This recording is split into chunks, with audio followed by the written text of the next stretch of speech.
Selamat pagi teman-teman. Kembali bersama Ariel Kurnedi. Kita akan merenungkan firman Tuhan dari buku Renungan Pagi, Anak dan Pelajar. Yesus sahabat terbaik dan setia. Yang disusun oleh Pastor Dr. Marolop Sagala. Mari kita awali dengan doa. Bapa di sorga, kami akan belajar firman-Mu. Tolong kami supaya firman-Mu menjadi pedoman dalam hidup kami hari ini. Dalam nama Tuhan Yesus kami berdoa, amin. Hari ini, tanggal 17 September, judul renungan kita, Yesus adalah kebangkitan dan hidup. Ayat hafalan, Yohanes pasal 11 ayat 25. Jawab Yesus, "Akulah kebangkitan dan hidup. Barang siapa percaya kepadaku, ia akan hidup, walaupun ia sudah mati." Orang-orang Yahudi kelompok Saduki tidak percaya ada kebangkitan, tidak percaya ada malaikat. Sedangkan orang-orang Yahudi kelompok Farisi percaya ada kebangkitan dan percaya ada malaikat. Orang-orang Saduki menganggap bahwa mereka adalah kaum intelektual.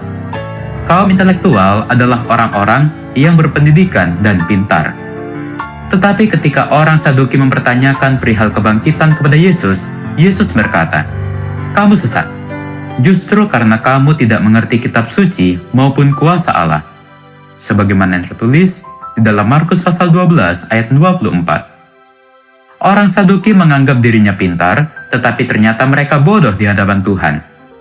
Itulah sebabnya mereka tidak percaya adanya kebangkitan dan tidak percaya adanya malaikat, seperti yang diajarkan oleh kitab suci.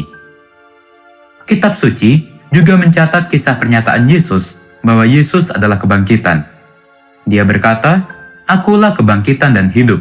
Barang siapa percaya kepadaku, ia akan hidup walaupun ia sudah mati." Sebagaimana yang tertulis di dalam Yohanes pasal 11 ayat 25. Ketika itu, Maria dan adiknya Marta yang ada di Betania kehilangan saudara mereka laki-laki yang bernama Lazarus karena kematian. Ketika Yesus tiba di Betania, didapatinya Lazarus telah 4 hari berbaring di dalam kubur. Tentu, Maria dan adiknya Marta sangat sedih karena kehilangan saudara mereka Lazarus.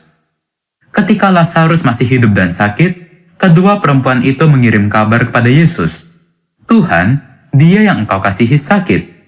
Tetapi Yesus sengaja tinggal 2 hari lagi di tempat di mana ia berada.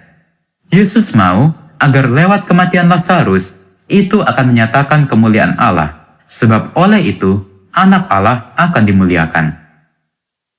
Setelah Lazarus sudah 4 hari di dalam kubur, barulah Yesus datang dan tiba di Betania.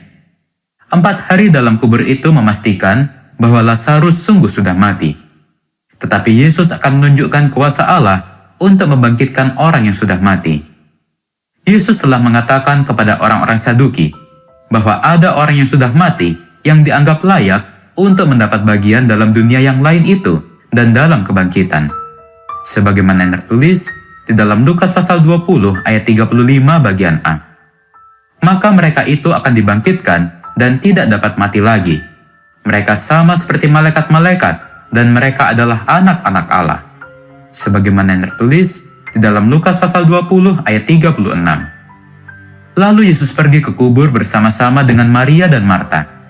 Yesus membangkitkan Lazarus dengan berkata, "Lazarus, marilah keluar." Orang yang telah mati itu datang keluar. Sebagaimana yang tertulis di dalam Yohanes pasal 11 ayat 43 bagian B dan 44 bagian A. Percayalah kepada Yesus, terimalah Dia sebagai Tuhan dan penebusmu. Dialah kebangkitan dan hidup, yang percaya kepadanya akan hidup selama-lamanya. Mari kita akhiri dengan doa. Bapa di sorga, terima kasih untuk firman-Mu hari ini, di mana kami diingatkan bahwa Engkau adalah kebangkitan dan hidup. Dan tolonglah kami, supaya kami boleh percaya kepadamu dan menerima Engkau sebagai Tuhan dan penebus kami. Inilah doa kami, di dalam nama Tuhan Yesus kami berdoa. Amin.